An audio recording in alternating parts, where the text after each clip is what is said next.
នៅក្នុងពេលបច្ចុប្បន្នមានធម៌ពលនៃការវិលត្រឡប់ឬក៏មានការតាក់ទងចាស់ៗ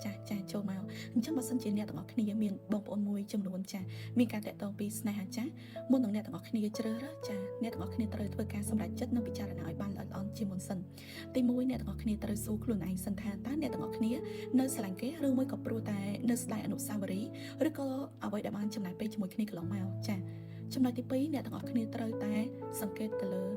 អ្នកចាស់របស់អ្នកទាំងអស់គ្នាត្រូវធ្វើការតេស្តចាយើងត្រូវតេស្តសិនថាតើគេស្រឡាញ់អ្នកទាំងអស់គ្នាស្មោះជាមួយនឹងអ្នកទាំងអស់គ្នាចាគេពិតជាឃើញតម្លៃនៅពេលដែលបាត់បង់អ្នកទាំងអស់គ្នាឬមួយក៏ព្រោះតែអ្នកទាំងអស់គ្នាមានប្រយោជន៍ឬក៏មានអ្វីមួយដែលគេត្រូវការពីអ្នកទាំងអស់គ្នាចាអញ្ចឹងត្រូវយល់ពីចំណុចនេះឲ្យច្បាស់ប្រយ័ត្នគេវិលត្រឡប់មកវិញដោយសារតែចង់បានអ្វីមួយដូចជាគេកំពុងតែបាត់បង់ឱកាសជាមួយនឹងអ្នកថ្មីរបស់គេហើយគេវិលមករកយើងវិញឬក៏ព្រោះតែគេបាត់បង់មនុស្សដែលគេស្រឡាញ់ចាហើយគេរត់មករកយើងដើម្បីជាជំរកទី2តាក់ទងលុយកាក់ចាព្រោះតែយើងធ្លាប់ផ្ដល់ជាជំនួយដល់គេចាអញ្ចឹងនៅពេលដែលគេមករកយើងវិញព្រោះតែគេត្រូវការអ្វីទាំងអស់នេះ